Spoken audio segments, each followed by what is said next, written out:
呀，够不够？剩米。够不够？再上米。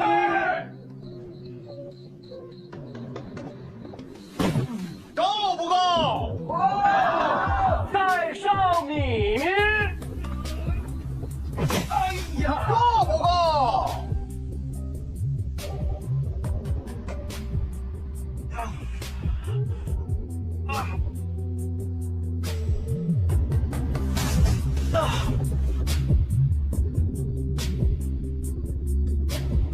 秦氏，你可否满意？好。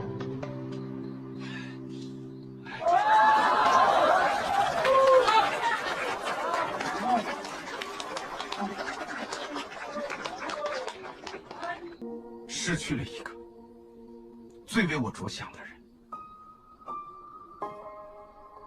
我曾经发誓要把他追回来，但是我自以为是所谓的真心，却被功利还有计算分割得七零八落。我一次一次的伤害了他。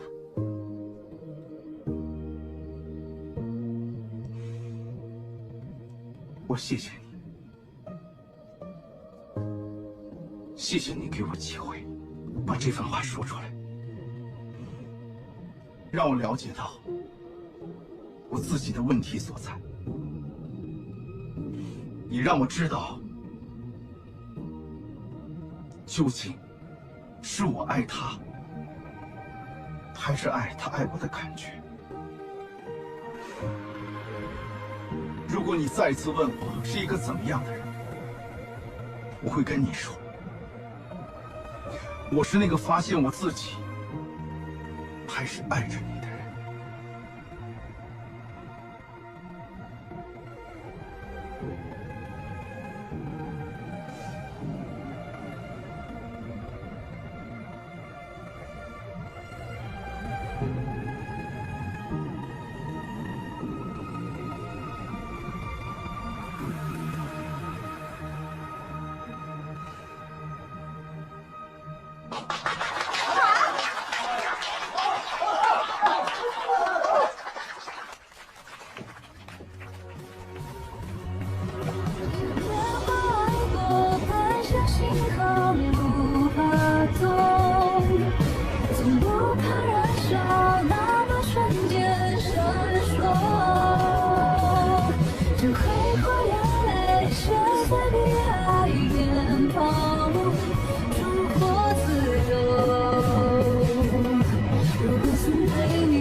挽回自己，扛了那么多的米袋，很是动容。如果你再次问我是一个怎么样的人，我会跟你说，我是那个发现我自己还是爱着你的人。沈浩明借着话剧表演的独特氛围，将内心深处对许妍的深情缓缓道出，每一个字都承载着他深沉而炽热的情感。话剧落幕，两人再也无法抑制内心的悸动，不顾一切地冲向对方。在柔和的月色下，他们的唇瓣轻轻相触，仿佛整个世界都为之静止，只留下两颗心在热烈的碰撞与交融。与此同时，另一边的方磊正与韩卫平家中喝酒。醉意渐浓的方磊开始不自觉地回忆起自己的留学生活，韩卫平则表面装作倾听，实则暗藏心机，一步步引导方磊吐露更多关于沈浩明与他姐姐的过往。得知沈浩明曾与方磊的姐姐有过一段感情，甚至姐姐还意外怀孕的消息后，韩卫平的眼中闪过一丝算计的光芒。怀孕了，孩子是谁的？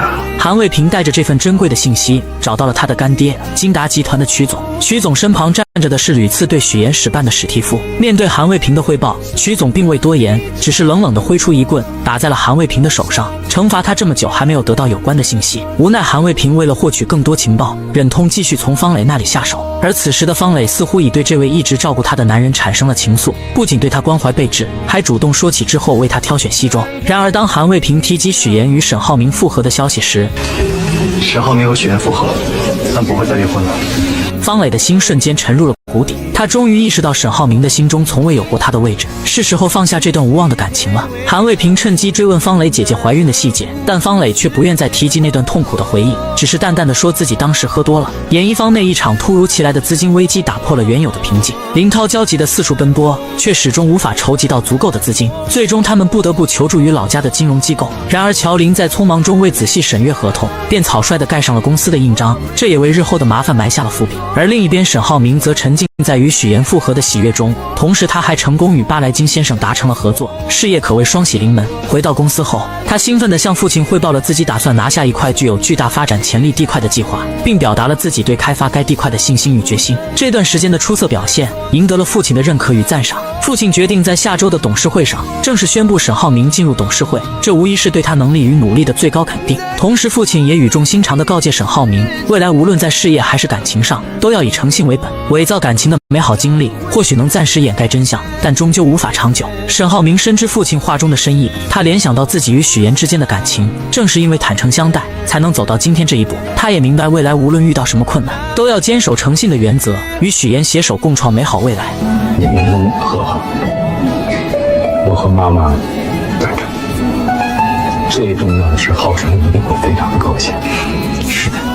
蒋亮得知许岩与沈浩明复合的消息后，心中虽有失落，但更多的是对许岩的祝福。他找到许岩，表达了自己愿意成为他坚实后盾的意愿，就像乔林一样，成为他永远的娘家人。许岩被蒋亮的真诚所打动，他深知自己找到了真正的幸福，也珍惜与蒋亮之间的这份深厚情谊。回到家中，许岩与沈浩明、沈浩辰围坐在一起，享受着难得的温馨时光。他发现沈浩辰的心理状态已经发生了显著的变化，不再是那个孤独封闭的男孩，而是变得开朗自信起来，这让他感到无比欣慰，也更加坚信他们之间的生活将会越来越美好。曲总身为沈父多年得力帮手，看着沈浩明长大的人突然主动找上门来。沈浩明深知曲总此行目的不纯，但出于礼节和表面的和谐，还是特意安排人泡上了曲总最爱喝的大红袍来招待他。两人坐在会议室里，表面上客客气气，实则暗流涌动，彼此都心怀鬼胎，却又都默契的没有点破对方的意图。曲总在离开沈浩明的办公室后，坐在车里开始盘算起股份的事情。经过一番分析，他发现目前自己在股份上并没有明显的优势，于是一个恶毒的计划在他心中成型。他打算让韩卫平去深挖沈浩明孩子的事情，一旦这个秘密被曝光，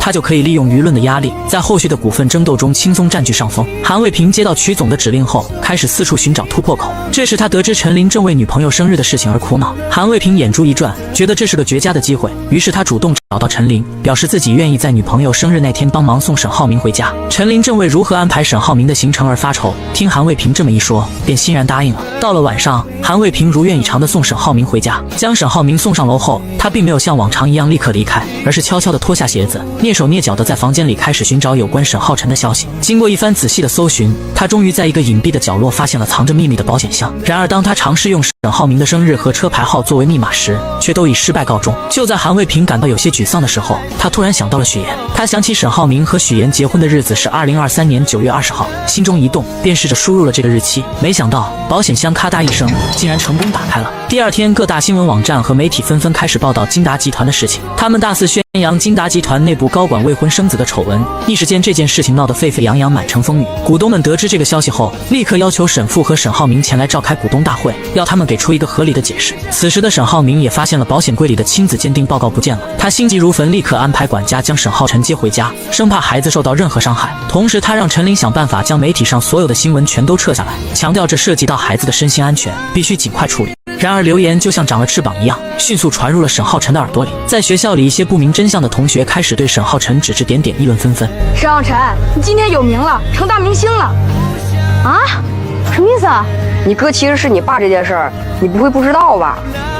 你们再胡说八道，信不信就打死你！别打了！老师虽然及时出面阻止了同学们的不当行为，但沈浩辰的心里还是留下了深深的芥蒂。在跟着管家回去的路上，沈浩辰拿出手机，看到了网上那些关于自己的流言蜚语。对于一个孩子来说，这无疑是一个巨大的打击。他的眼神中充满了迷茫和痛苦。真相暴露后，金达集团陷入了前所未有的危机之中，股票开始一路下跌。曲总看到这个局面，心中暗自得意，他也开始准备收购更多的股份，企图进一步掌控金达集团。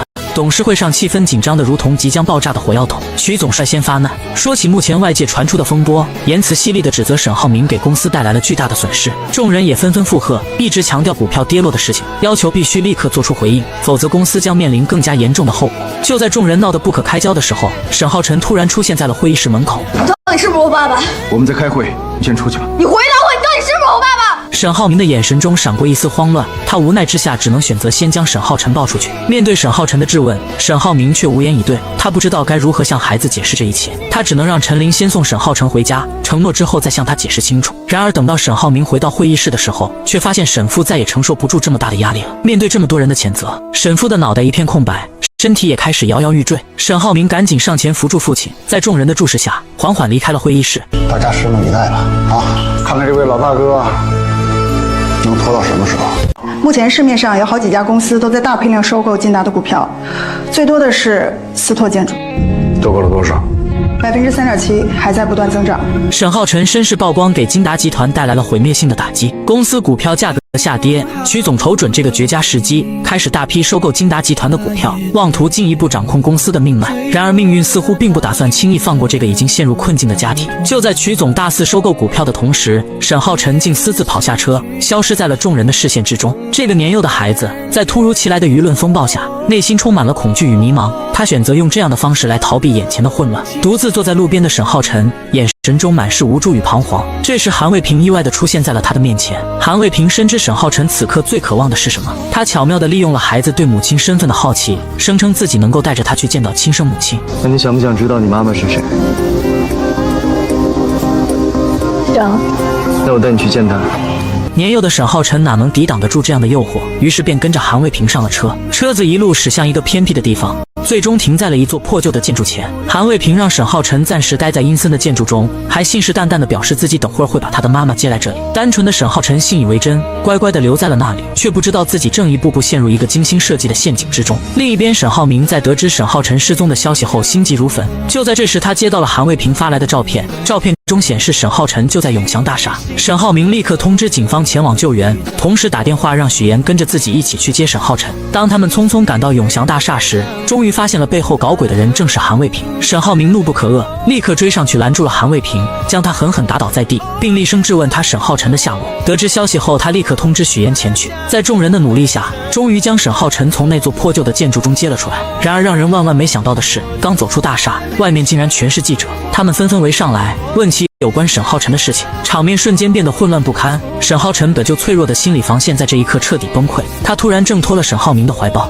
看来沈浩辰也很想知道真相，能不能告诉我们真相是什么？为了尽快解决这场混乱，保护孩子不再受到进一步的伤害，许岩大声说道自己就是沈浩辰的妈妈，并恳请记者们不要对孩子造成心理伤害。在许岩的恳求下，众人终于渐渐散去，他们也得以离开了这个是非之地。第二天回到家中，沈浩辰仿佛变了一个人，他静静地坐在房间里，面对端上来的饭菜一动不动，一个人默默地坐着话也不说。他的眼神空洞而迷茫，众人才意识到这次身世曝光的事情对沈浩辰的伤害实在是太大。与此同时，沈父这边也遭遇了前所未有的危机。曲总凭借这次身世风波引发的危机，成功收购了16%的股份，在金达集团的势力进一步扩大。沈父和沈浩明这才如梦初醒，明白了金达内部的鬼和出卖沈浩辰身世的人就是曲总。此时的曲总也不再伪装，他得意洋洋地宣称自己就是这一切的幕后主使。他诉说着自己多年来在公司被排挤的委屈，这次终于有机会坐上头部的位子。既然已经鱼死网破，他也不再在乎什么情面和规矩。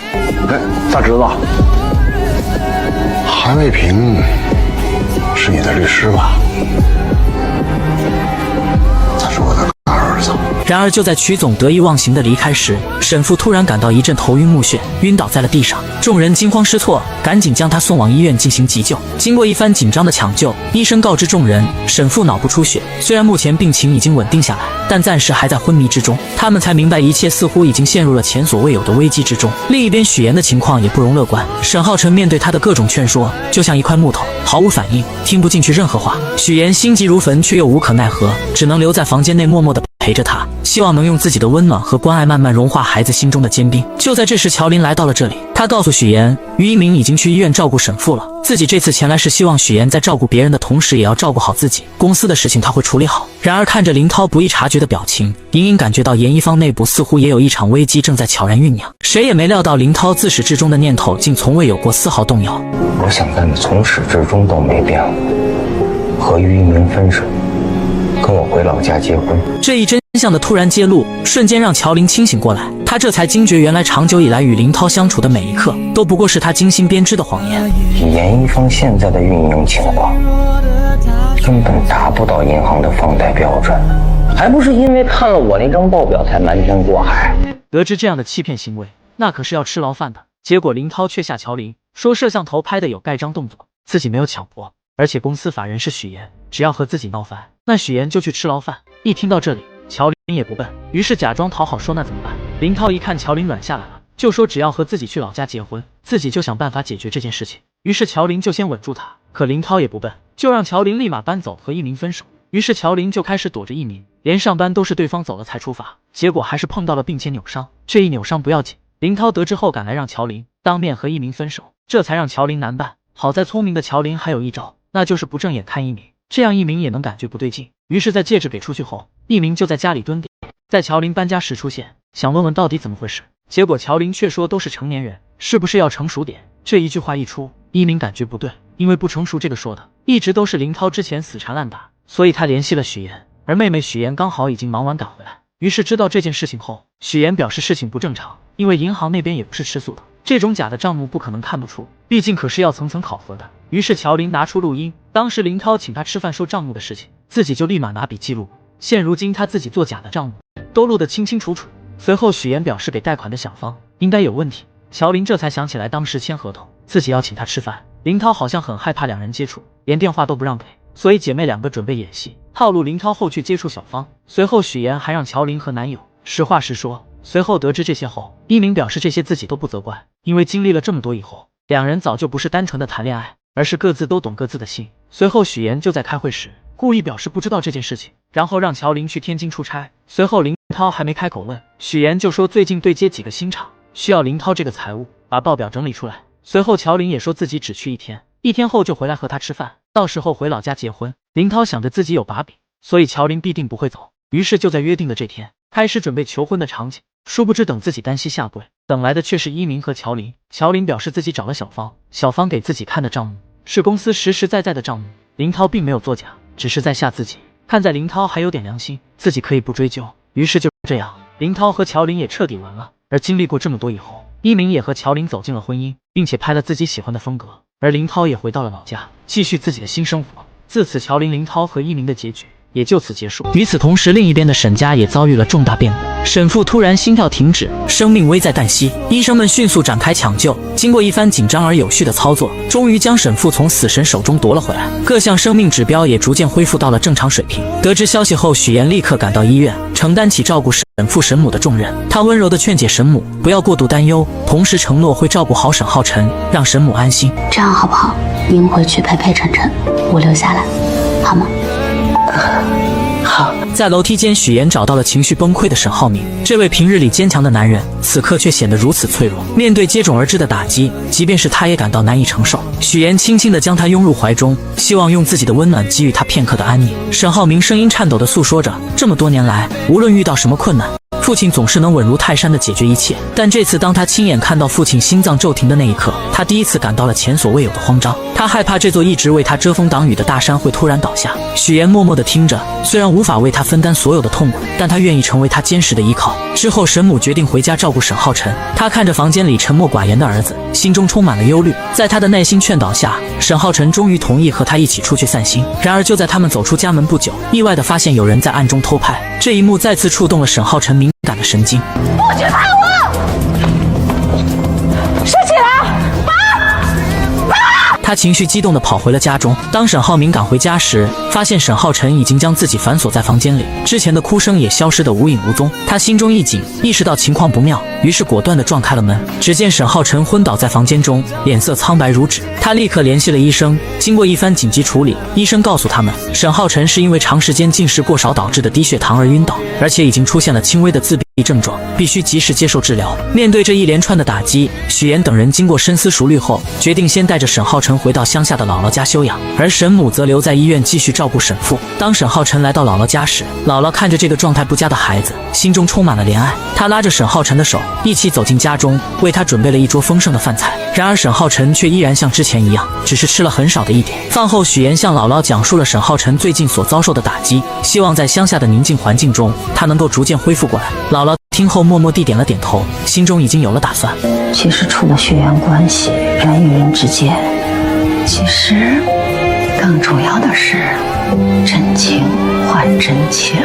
第二天清晨，姥姥看着依然食欲不振的沈浩辰，突然提出了一个建议，让他去掰玉米。他还特意让沈浩明也跟着一起去，说是要让他体验一下劳动的乐趣。为了激发沈浩辰的积极性，姥姥还使出了激将法，说他在自己这里白吃白住，必须要干活才能弥补。在众人的鼓励下，沈浩辰终于背上了背篓，踏上了前往玉米地的路途。到底怎么回事？晨晨，他不是你的孩子，是我用伪造的亲子鉴定替换了真正的结果。许我耀眼的大结局来了，于一鸣和乔林修成正果，许岩和沈浩明双双成就。他们一个成了金达总裁，一个带领严一房陪在丈夫身边。如果许总没有什么问题的话，可以进行签约仪式。沈总，合作愉快。合作愉快。结局很美满，但过程真的很心酸。方磊拿出的这份检测报告太伤人，女人不知道他们为了安抚孩子付出多少。两人带着晨晨回乡下散心，也是在姥姥这里。谁也没料到林涛自始至终的念头竟从未有过丝毫动摇。我想干的从始至终都没变过，和于一鸣分手，跟我回老家结婚。这一真相的突然揭露，瞬间让乔林清醒过来。他这才惊觉，原来长久以来与林涛相处的每一刻，都不过是他精心编织的谎言。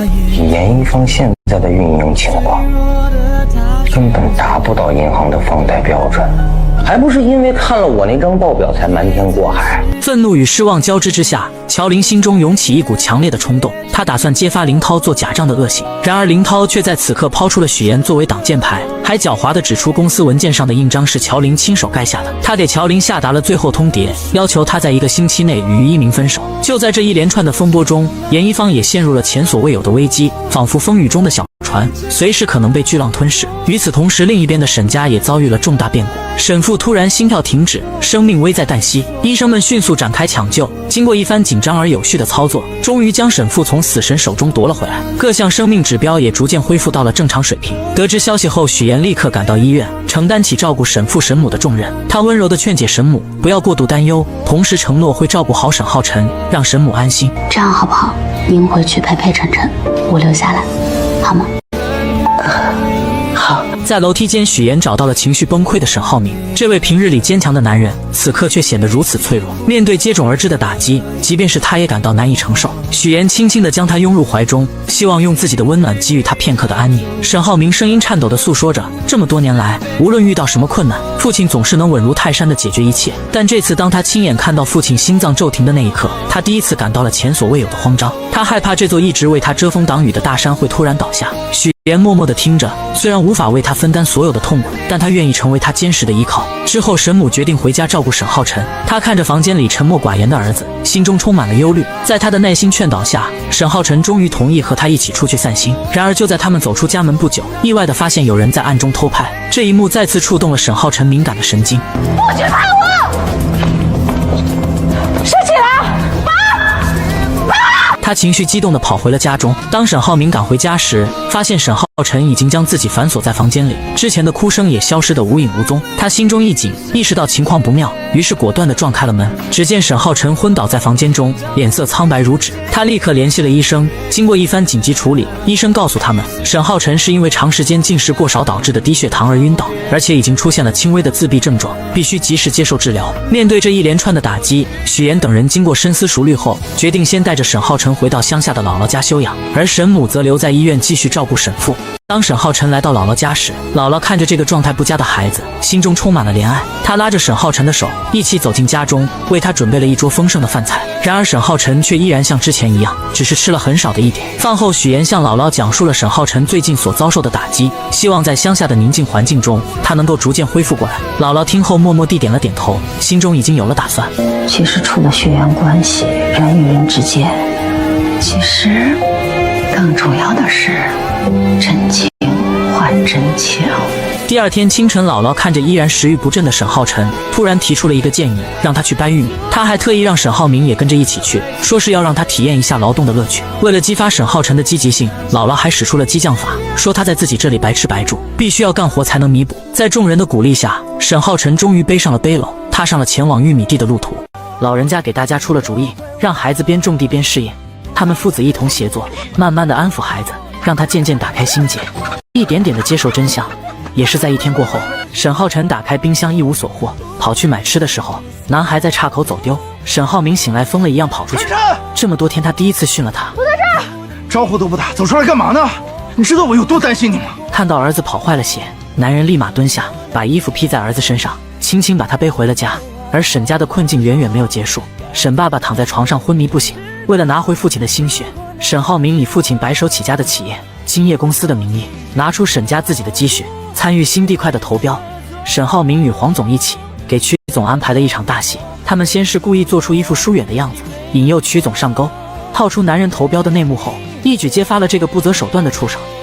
金达董事长许明成主导策划了这场彻头彻尾的围标行动。男人被叔叔当场带走，沈家父子笑到了最后。其实沈爸爸早就醒了，他一直的装睡，只是为了麻痹这个男人。方磊突然良心发现留下的报告，让所有人都失了分寸。沈浩辰是姐姐和别人的孩子，大家都很生气，他们在乎的不是真相，而是沈浩辰的感受。方磊，你根本就不是人。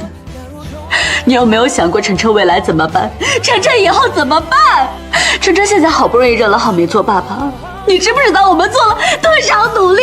他做了多少努力？在得知沈浩辰身世真相的那刻，沈浩明一把撕掉报告。和许燕一样，他一如既往地爱着这个孩子，不管孩子和自己有没有血缘关系，他们都是沈浩辰的父母。韩卫平则是走了狗运，男人在扳倒沈浩明后就被卸磨杀驴，恰好躲过了这场风波。方磊走了，再也没脸留在国内。临别和韩卫平见了最后一面。你跟我一起走吧，你就是个烂人，还不如就烂在我手里，免得你去祸害其他人。至于许岩，他完成了自己的梦想，把奶奶接到大城市，他们一起过节，一起包饺子，也完成自己最终的目标，把命运抓在自己的手里。最新的地块开发，沈浩明用金业的名义投标，以合作的方式交于金达一起开发。男人借此成功入驻董事会，成为金达集团新任总裁。但新地块的发展，他离不开许岩的支持。就有请我们特聘的艺术总监，国风潮牌著名的严一方创始人。各位董事你们好，我是许岩。许岩负责设计，沈浩明负责盖房子。原本两两相厌互相利用的一对骗子，变成了亲密无间的夫妻。他们会一起出发，一起向前，一起在合同上落笔，用最爽的方式给我们带来最好的大结局。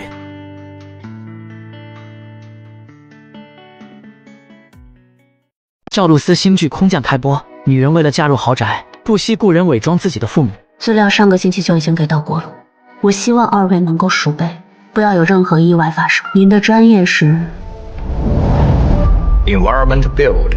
他亲手打造自己的名媛人设，父亲是外国知名大学的教授，自己则是在国外刚刚回国。男方母亲却微微一笑，她不相信徐岩真的出身名门。这所大学我去年去参观调研过，校内食堂很糟糕，都是白人餐，倒是有家中餐馆，北京烤鸭非常地道。你们去吃过吗？徐岩对此早有准备，他不仅带着两人出国一趟，还在附近做了超级详细的实地调研。PF 唱子吧？我跟妍妍爸爸那是经常去的，不过那家是川菜馆，没有北京烤鸭的。招牌菜呢是麻婆豆腐。但对方还是不肯相信，接着就问起徐岩父亲的工作，因为他这个教授在网上查不到任何记录。我爸爸他是不授课的，他只担任校内研究所的研究员，所以可能国内的百度上确实查不到。为了让对方相信，徐岩还准备了父亲的很多著作，就连原作者的签名都被这个演员临摹了很多次。他这么做的目的，只是因为孙浩明带自己回家的时候，徐岩只能尴尬地站在一旁，甚至在这些阔太太的眼中，徐岩连条狗都不如。我们家布丁啊，就是个傻狗，除了长得好看，啥也不是。孙太太故意看着许岩出丑，就连下人都能感到许岩的格格不入，孙太太自然也不例外。她故意排挤许岩，把他当下人一样使唤，让女孩跑腿去拿外卖，话里话外都是嘲讽。我在会所点了几个菜，一会儿做好之后你去取一下，出门右拐你能找到的。小许，今天人多，也没法跟你好好聊聊天。一会儿啊，把餐取回来之后就交给阿姨，你先回去吧。第二次再见男方家长，许岩提前做了准备，还约在特别高端的餐厅见面。谁知这次来的不止孙太太，还有很多别的女人。这些女人年轻漂亮，还各有家族背景，不是金融投行，就是国际律师，能在各个方向帮助孙浩明。从一开始他就一直在观察许岩，外表漂亮却老实乖巧，既不能融入阔太太的圈子，被人欺负了只会忍让。她的家境一定不好，她就是在逼走许岩，因为她的儿子只能听她的安排。像这样的女孩才适合浩明，马上和浩明分手，免得自讨难堪。只是他万万没有想到，他的咄咄逼人没有让许岩退缩，反倒把他逼到了另一个赛道。从这一刻起，许岩为了嫁入豪门，已经彻底黑化，不惜编造一场弥天大谎。 Syracuse University 是我父母在国外任职的学校，这也就有了刚开始许岩雇人假扮父母的事。而这不是他第一次说谎。许岩的出生并不被父母期待，他刚出生就患上了先天性心脏病，父亲不想要他，是外婆将他救下，但他渴望一个美好的家庭，便在作文里虚构了一个幸福美满的家庭。后来他还将自己的姓改成了和外婆的一样。18岁的我改了名字，从乔岩成为许岩，跟姥姥姓。我想做的只有一件事，让姥姥过上好日子。他们是你的亲生父母吗？感觉你跟父母之间不太熟。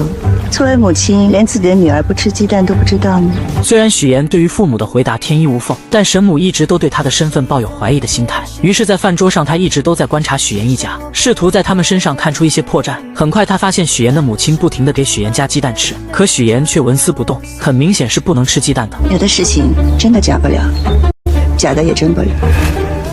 我要听实话。这番话说的许岩差点招架不住，但他很快就有了对策。先是对神母说对不起，说自己说谎了，表示自己从小是跟姥姥在一起生活，父母为了前程抛下他很早就出国工作了，所以自己基本没怎么见过他们。接着他对神母打起感情牌，眼泪一下子就流了下来，说自己从来都没有感受过父爱和母爱。如果这次不是因为浩明，不是因为要结婚，我想我根本不会联系他们。其实许岩在这里也算是说了真话，他从小确实跟姥姥一起生活，父母将他生下就不管不顾，只将姐姐带在身边。但6岁的时候，姥姥为了让他能有学上，坚持让女儿把他带了回去。许岩本以为回到家里会得到父母的疼爱，可到了才发现，在这个家里他仿佛是个外人，父母只疼爱姐姐，他们还嫌弃自己是个累赘。本以为只要好好学习，拿到好的成绩，就会得到父母的疼爱，可在上高中的时候，因为家里没有钱，父亲为了能让姐姐考大学，还特意到学校不让她再继续读下去。你凭什么不让我参加高考？我正在跟你的老师谈话。你凭什么不让我参加高考？凭我是你爸，凭我是一家之主。任凭许岩怎么哀求，父亲就是无动于衷，还一个劲地说家里穷，让许岩懂点事。可许岩却不明白，明明自己和姐姐都是他们的孩子，为什么姐姐就能考大学，能得到他们全部的宠爱？为什么你们从小到大对我这么偏心啊？为什么好的都要人给小李？我难道不是你们亲生的吗？我究竟是什么坏孩子？我究竟做错了什么吗？怎料父亲听完后，非但没有感到愧疚，反而觉得许岩不孝顺，恼羞成怒下，直接打了他一巴掌。这一巴掌彻底将许妍的幻想破灭，她不再期待父母的爱。好在家里还有姥姥陪着她，她哭着跑回家，不停地拍着门呼喊着姥姥。来了来了。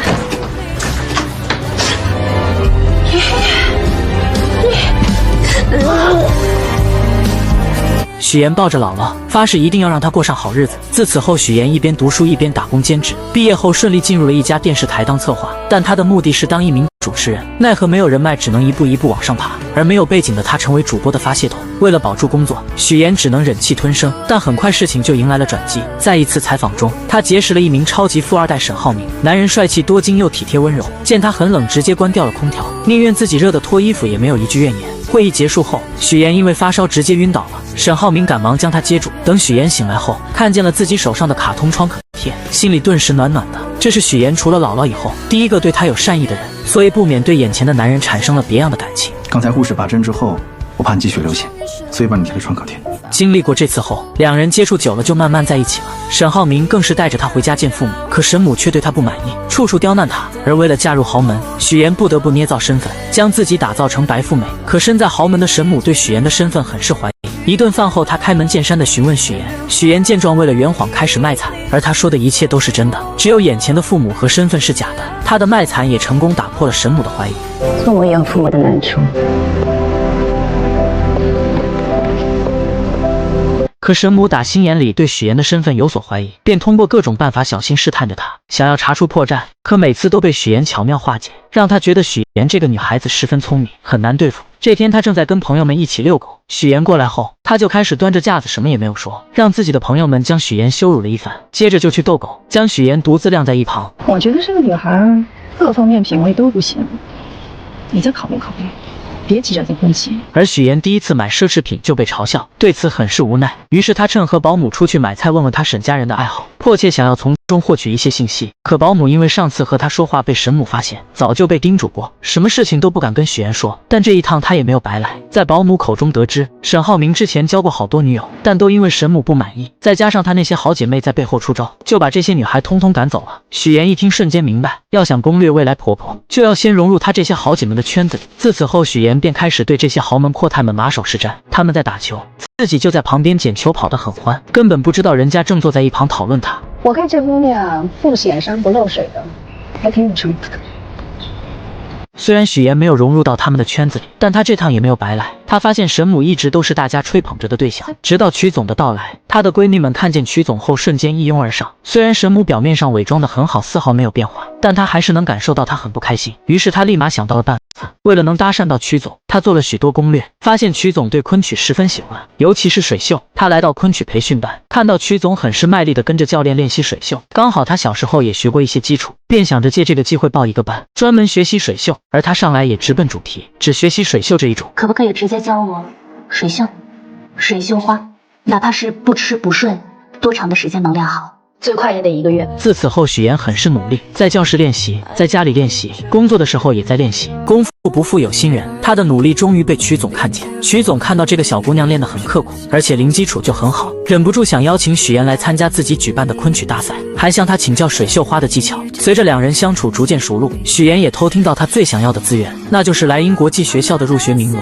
她灵机一动，找到沈母的闺蜜美玲姐帮忙，因为美玲姐有莱茵校董的人脉，而她的丈夫也需要曲总丈夫的投资，所以她建议美玲姐带着校董来参加自己的节目，她则跟曲总牵桥搭线。一切准备就绪后，许妍又找到曲总邀请她参加，告诉她这档节目不仅莱茵校董会去，自己还给她量身定制了昆曲环节，这让曲总很是心动。节目开始后，许妍更是利用节目环节帮助3个各需所需的人建立关系，而这档节目播出后效果也是极好，收视率一路飙升，许妍也拿到自己梦寐以求的主持人位子，而她更是将利益最大化，来到沈家给足沈母面子，给她的好闺蜜们名额上节目，并且将这些好的事情都推给沈母。沈母听完后很是受用，觉得许妍很是有格局，第一次让她坐到自己身边。会办事的人不少，有格局的不多。想要抓住每一次翻盘的机会，就永远不要把希望寄托在别人身上，不过就是拿你有的换你要的。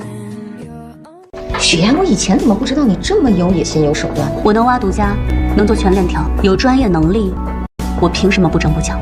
我从来不觉得有野心有手段是句坏话，就当你在夸我了。原来许妍通过策划的家宴节目，收视率一路飙升，不仅得到了梦寐以求的主持人位子，还不用看电台一姐的脸色。可对方却很不服气，认定许妍就是靠富二代男友才有的今天，甚至以前辈的身份提前来抢许妍的化妆时间。许妍不想为难化妆师，便让她先化妆，可孙思维却不依不饶，嘲讽许妍就录了一次节目，就以为能和自己平起平坐了。许妍听完后并没有生气，而是拿出自己的成绩，表示不仅仅是这个节目，还有其他节目邀请他，而且自己的节目播的时候平均收视率是4，孙思维的却是1，谁有实力这不是很明显？孙思维听完后瞬间破防，嘲讽许妍要不是绑上了个富二代男友，怎么可能会有这样的收视率？还造谣许妍的策划案是不是都是男朋友买的？但许妍丝毫没有生气，而是微笑着对了回去，气得孙思维直接摔了化妆刷。可他明明记得许妍刚来公司的时候，家里只有一个姥姥，什么时候有一对父母在国外，还成了高知家庭。小助理觉得许妍有没有可能是富家千金隐瞒身份，勤工俭学体验生活？毕竟她要嫁的还是建筑业的太子爷，身份肯定是经过调查的。但即使这样，孙思维还是对许妍的身世抱有怀疑。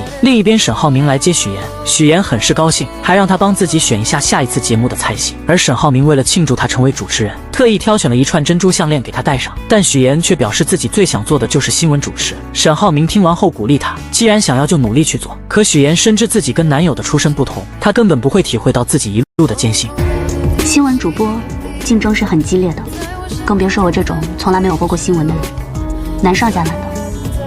对于别人或许很难，但对于你，我一直对你很有信心。我总觉得你可以把不可能化为可能。两人现在看似幸福，但许妍内心却无比纠结。如果男友知道自己的身份后，还会不会像现在这样对自己？隔天，许妍来到沈家，无意间在电视上看到自己的亲生父亲，瞬间就起了生理反应。但为了不让沈家人看出异样，她只能强忍着内心的不适。这时，沈父询问她知不知山西的大云县，许妍直截了当的承认，并且说自己姥姥就是那里的人。现在大云县发展的非常不错了，变化挺大的。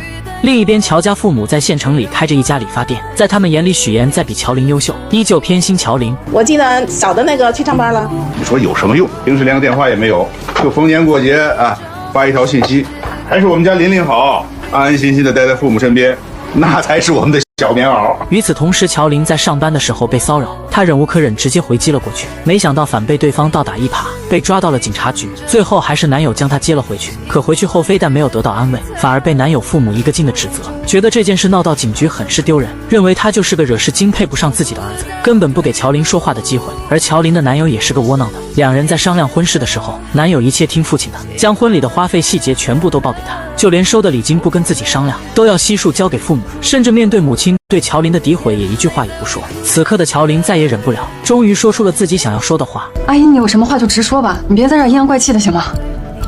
我阴阳怪气的？你说你一个女孩子家，成天横冲直撞的，怎么什么事都不过你大脑啊？今天的事情明明是乔琳受了委屈，可男友父母却一个劲的怪她，担心这件事会影响到男友的事业。夫妻俩的嘴根本就像机关枪一样，嘟嘟嘟的说个不停，让乔琳根本没有一个缓和的余地。乔琳看了看窝囊的男友，终于忍不住选择分手不结婚。可乔家父母得知后，嘴里边都是说男友是银行工作，要多好有多好，根本没有顾虑过他愿不愿意。于是乔琳决定离开这个家，去大城市找妹妹许妍。为了成功嫁入豪门，穷女孩将自己伪造成名媛千金。可就在她成功骗过未来公婆，即将和男友结婚的时候，乡下的亲姐姐却找了过来。妍妍，乔妍。乔琳很高兴能再次见到妹妹，可许妍压根不想见到她。她现在只想先把乔琳支走，因为男友马上就要过来接自己了。但乔琳拉着她就往外走，可越不希望什么就越来什么。两人刚走出去，就迎面撞上了沈浩明。妹妹好。这位是？我是表姐，她来找我。乔琳没想到妹妹竟然告诉男友自己是她的表姐，但她并没有当面拆穿。随后许妍将沈浩明支走后，带着乔琳来到酒店。乔琳再也忍不住质问许妍，为什么不跟男友说自己是她的亲姐姐？我和姥姥落在一个户口本上，我姓许，不姓乔，所以从一开始你就应该知道，我的亲人只有姥姥。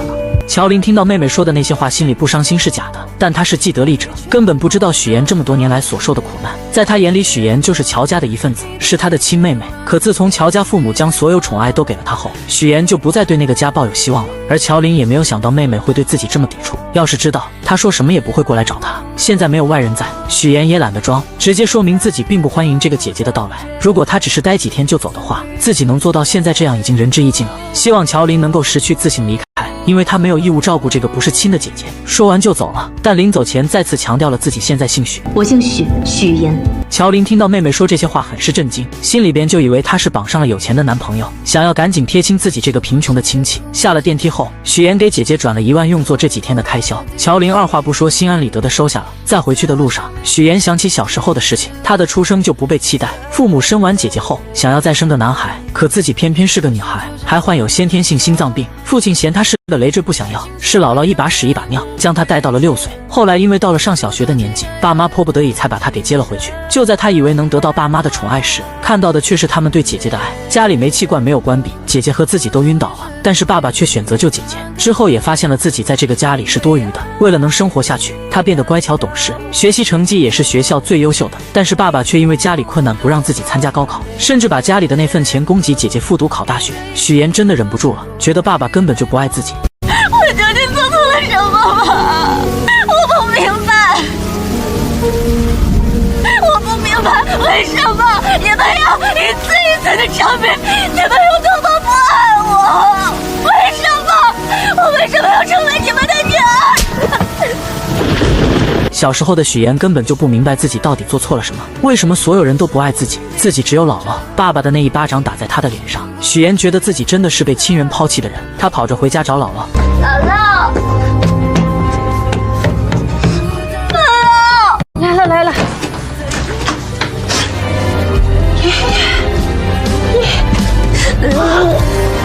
其实姥姥也知道自己这个孙女受了很多的苦，就这样奶孙2个人相依为命过了很多年，直到渐渐长大，许言还是不想回到那个令人痛苦的家里面。突然一通电话将许言的回忆拉回了现实，原来是沈浩明邀请他来看自己培养的花。许言听着沈浩明说，面前的这朵花因为一生只开一朵，所以说需要前期不断的经历挫折和打磨才能够绽放出更美的花，这让他觉得沈浩明就像自己要拼命绽放的花一样，自己无论付出怎样的代价，只要能跟他永远的在一起，一切都是值得的。可现实真跟他想的一样吗？这个绝对是他生命的绝唱。那个表姐之前没有听你提过，我们的婚礼要不要邀请她？是远房亲戚，本来也不太熟，还是算了吧。让人万万没想到，许言为了在即将到来的婚礼中隐藏自己的真实身份，竟狠下心将情同手足的姐姐乔琳说成是远房亲戚，还以各种理由认为婚礼不必邀请她前来。此时的远房亲戚正身处一间狭小且简陋的出租屋内，不仅将豪华的酒店给退了，还将许言给的钱给退了。给个台阶还不下了，臭妹妹，臭许言，当没你这个妹妹。然而就在乔琳独自在出租屋内时，手机突然收到一条信息，竟是她的前男友发来的。原来前男友这次是因为父母的事情，想要向乔琳道歉，并且请求她能够回到自己身边。可乔琳早已看清了这个渣男的真面目，面对他的请求，只冷冷地在手机上回复了一个滚字。可这渣男并不死心，为了请求乔琳的原谅，他竟来到了那间他们曾经熟悉的理发店。乔琳的父母满心欢喜，还满心期待着能和这位曾经的女婿一起喝酒聊聊天。然而渣男却带来了一个让他们震惊的消息，乔琳已经离开了。我们俩分手了。乔琳的父母得知女儿去了荆州，心里便隐隐觉得女儿此去必然会去找许言，于是他们心急如焚地拨通了许言的电话，可电话那头传来的却是挂断的忙音。为了找到大女儿，两位老人没有丝毫犹豫，按照2年前许言留下的地址，毅然决然地踏上了前往荆州的路途。当他们风尘仆仆地来到那个小区时，许言正好带着沈浩明一家人出现在了小区里。许言一眼就看到了不远处的父母，那一刻他的眼神中闪过一丝慌乱。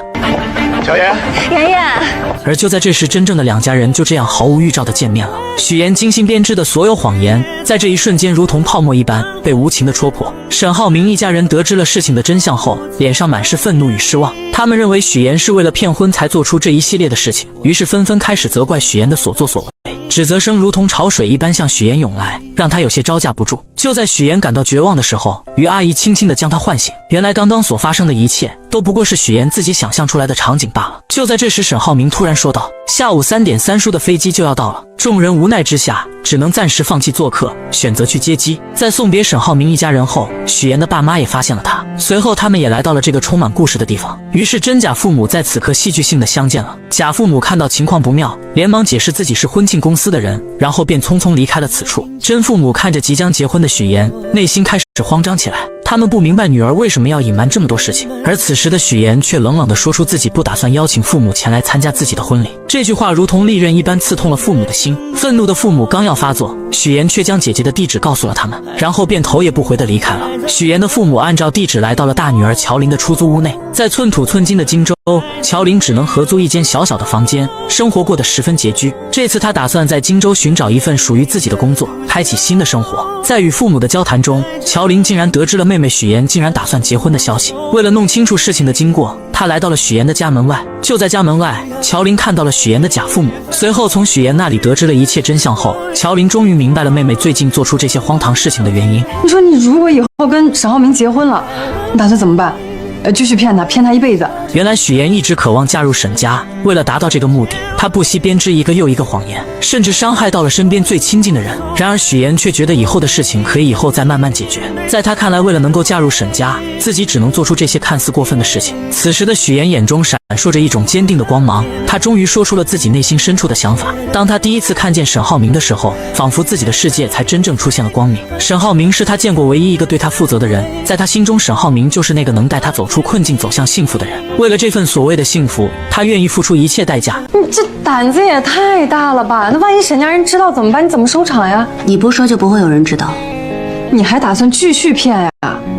你说你这么聪明，你干嘛干这么愚蠢的事儿呢？在他看来，谎言终究有被拆穿的那一天，到那时一切美好的幻想都可能化为泡影。可此时的许岩却陷入了自己的执念之中，他觉得自己的事业正处于上升期，而这份来之不易的爱情更是他生命中的救赎，是他无论如何都要紧紧抓住的。在他心中，事业和爱情缺一不可，他坚信自己有能力将这两者都牢牢掌控在手中。告别姐姐后，许岩独自坐在家中，品尝着姥姥亲手做的桂花蜜。就在这时，手机铃声突然响起，是沈浩明打来的电话。原来沈浩明在查看婚礼名单时，发现自家那边来参加婚礼的家人数量众多，而许岩这边却只有他的爸妈和2位同事。许岩见状只好无奈地解释，称家中亲戚平时不常走动，彼此关系比较疏远，所以不想邀请他们前来参加婚礼。就在这时，沈浩明不经意间提到了姥姥，他眼中闪烁着温柔的光芒，诚恳地说自己想陪着许岩一同回去探望姥姥。许岩心中一紧，他深知如果沈浩明一同前往，自己的谎言将会彻底暴露。于是他急中生智，以公司业务正处于关键时期，需要他亲自处理为由，巧妙地拦住了沈浩明。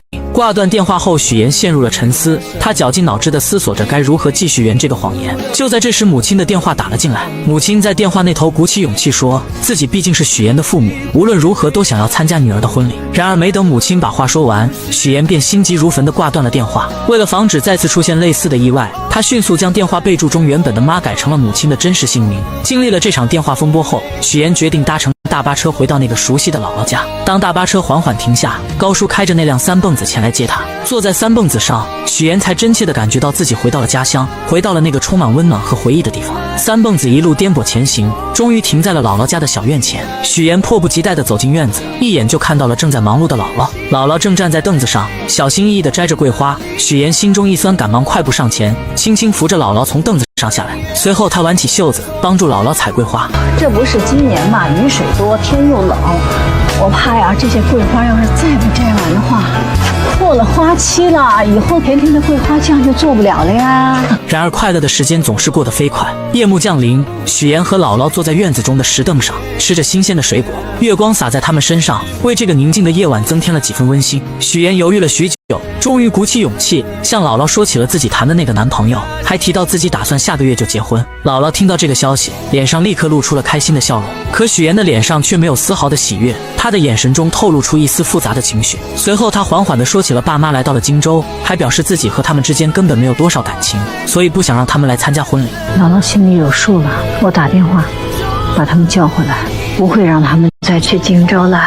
姥姥看着自己一手带大的许岩，她原本打算把许岩的婚礼办得漂漂亮亮的，让所有人都看到她的幸福。然而许岩却委婉地说起路途太远了，不希望姥姥太折腾。可听到许岩这样说，她知道许岩有自己的难处，于是姥姥便说起自己不想去了，并让她以后带来结婚照片就行。那一夜对于许岩和姥姥来说都是一场揪心的夜晚。当许岩将剩下的水果放进冰箱时，意外地看到了冰箱中满满的都是姥姥亲手做的桂花蜜。那一瓶瓶桂花蜜仿佛是姥姥对她无声的爱。许岩再也忍不住了，泪水夺眶而出，顺着脸颊滑落。对姥姥的感情在这一刻终于彻底爆发，那些被他压抑在心底的思念和愧疚，如同决堤的洪水一般汹涌而出。我一定会接你到荆州去的，我一定会让你过上好日子。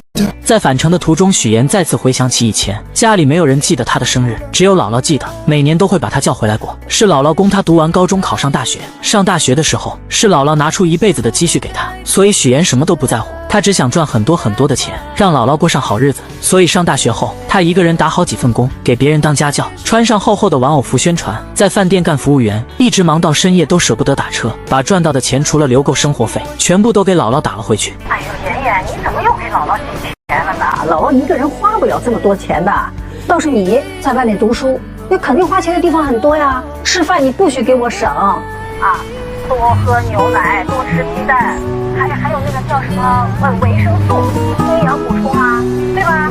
我知道了。这么多年，要不是姥姥，他也不会坚持到现在。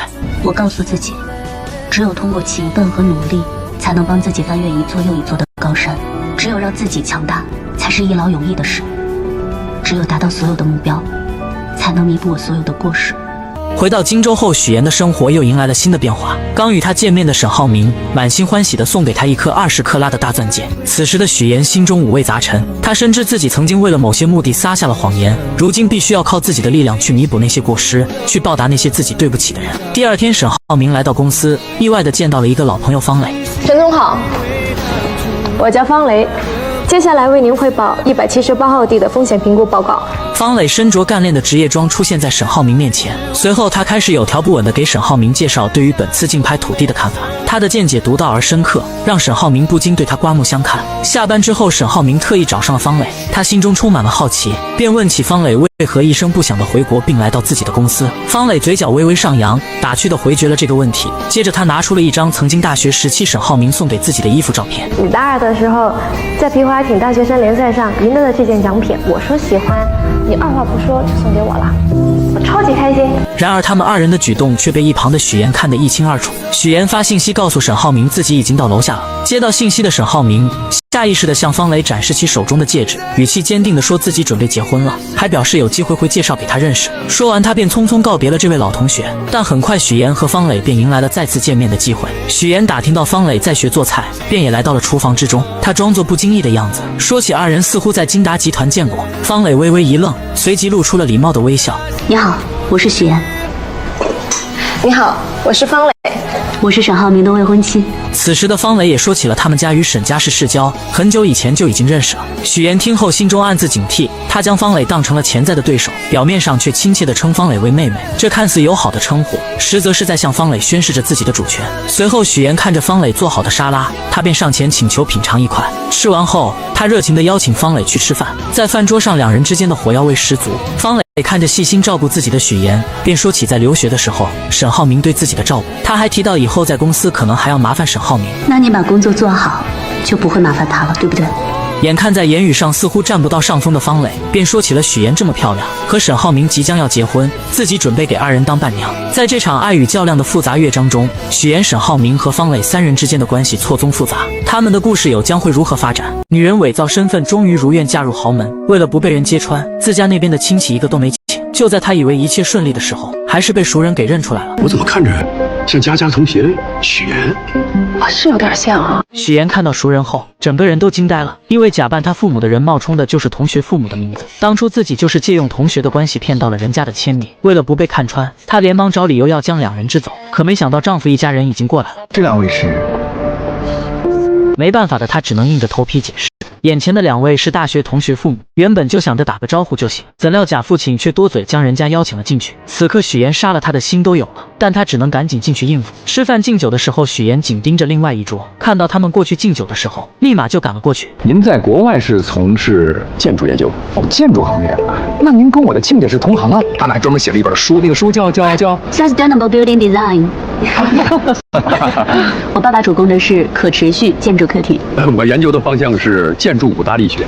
咱们虽然是同行，但相差甚远。为了不露馅，许岩不停的圆场，同时悄悄拍了拍贾母亲的后背。女人立马心领神会，假装不小心碰到酒杯，将里面的酒泼到了对方的衣服上，最后以换衣服巧妙缓解了这一局。许岩走后，沈浩明带着一个女人来敬酒，对众人说是自己的妹妹。女人明显愣了一下，这个女人的出现让许岩也产生了一点危机，因为早在婚礼前，许岩就发现她回国后直接入职了金达集团，而且和沈浩明关系匪浅。到了新婚夜，女人再次给沈浩明发消息，约他到无边泳池见面。沈浩明本不想理会她，可女人却以死相邀。沈浩明无奈之下看了看许岩，然后出去了。来到泳池边见女人没有事，便准备离开。你真的不怕我像我姐那样淹死吗？不要轻易说淹死这个词。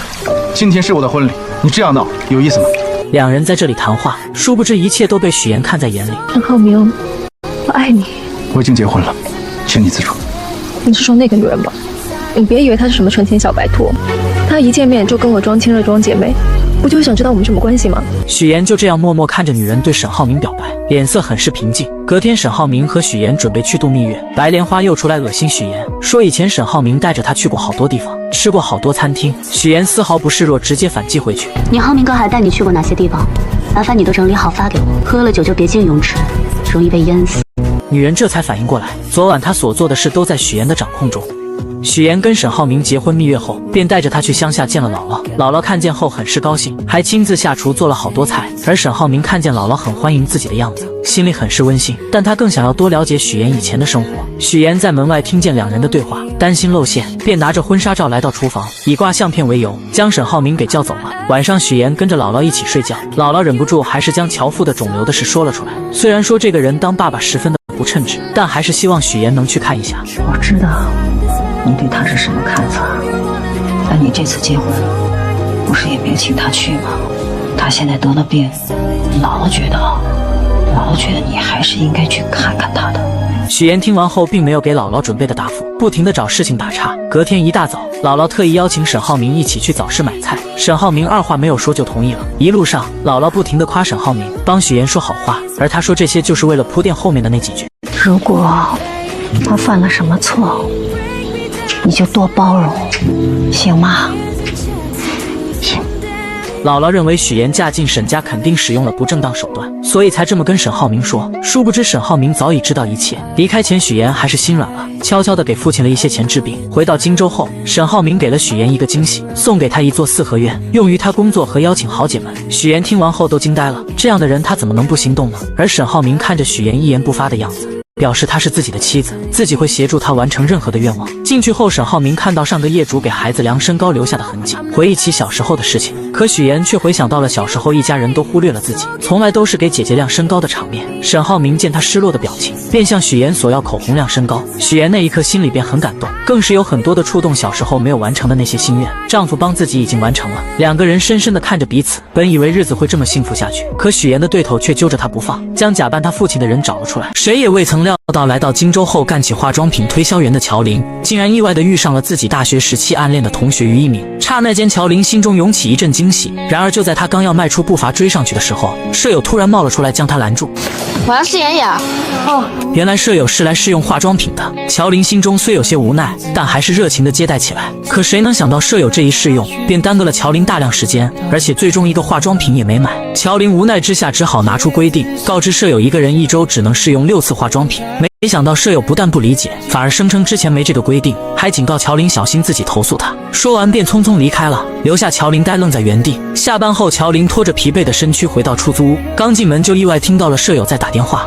你们别舍不得花，早上吃几个鸡蛋都算来算去，哪能几个钱呀？好，知道你能赚，但是自己要照顾好自己啊。从电话内容中，乔林得知舍友省下化妆品的钱是为了能让远在老家的父母过上好日子。这一刻，乔林心中五味杂陈，被舍友的孝心深深打动。他没有丝毫犹豫，拿出一堆化妆品送给了舍友。这些都是你试过的试用装，我带了点新的回来给你，以后你就自己在家画吧，别去柜台麻烦我了啊。你老去柜台麻烦我，我就净得伺候你了，我怎么赚钱呀？舍友收到化妆品后，或许也觉得过意不去，便搬来一箱牛奶作为感谢。这份朴实的情谊让出租屋里的氛围多了几分温暖。可命运似乎并未打算就此放过乔林。第二天在库房搬运物品时，意外突然降临，经理接了个电话的间隙，乔林的手臂不慎被上方掉落的货物砸到，钻心的疼痛袭来，